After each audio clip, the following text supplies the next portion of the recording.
अस्सलामुअलैकुम, कैसे हैं आप सब। अल्लाह पाक आपको हमेशा खुश रखें, हलाल रिज़्क़ अता फ़रमाएं, बरकत वाला, आसानी वाला, कि कभी भी आपको रिज़्क़ की कमी महसूस ना हो। आज जो रेसिपी हम आपके साथ शेयर करेंगे वो है तवा मटन कढ़ाई की रेसिपी।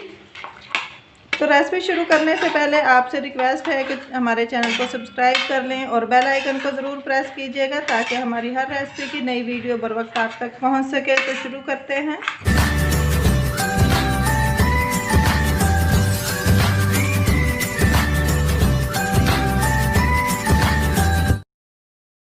ये हमारे पास 4 सब्ज़ मिर्च बड़े साइज़ की और 5 हमने लिए दरमियाने साइज़ की प्याज और 4 दरमियाने साइज़ के टमाटर। बिस्मिल्लाहिर्रहमानिर्रहीम। लैसा लहा मिन दूनिल्लाहि काशिफा। ये हमारे पास मटन है, ये 1.5 kg, ये इसमें शामिल कर लेंगे। नमक 1/2 टेबल स्पून और 1 कप इसमें शामिल करेंगे पानी। ये जो मटन है इसको हम इक्वल कर देंगे और साथ ही हम ढक्कन को बंद करके सीटी बजने पर टाइम नोट करेंगे और 12 मिनट के लिए इसको प्रेशर में लगाएंगे ताकि बॉयल हो जाए।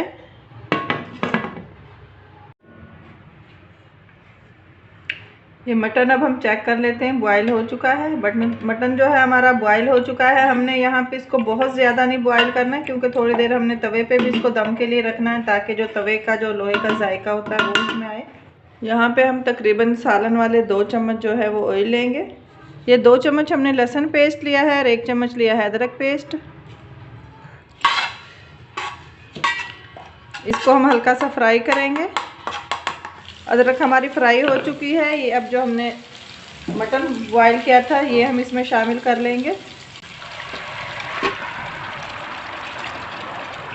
1 टेबल स्पून हम इसमें लेंगे धनिया पाउडर, 1 टेबल स्पून लेंगे साबुत ज़ीरा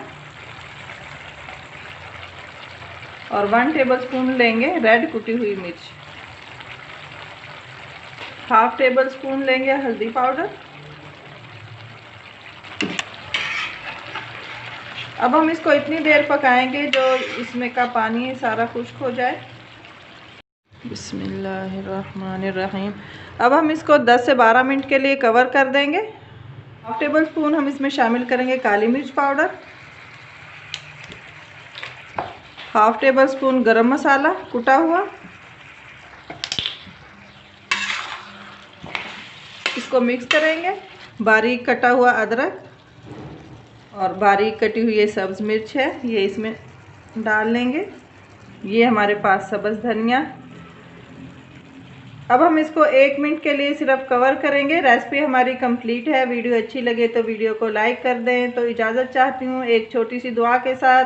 अल्लाह पाक आपकी तमाम जायज़ दुआओं को कबूल फरमाए, आमीन। अल्लाह हाफिज़।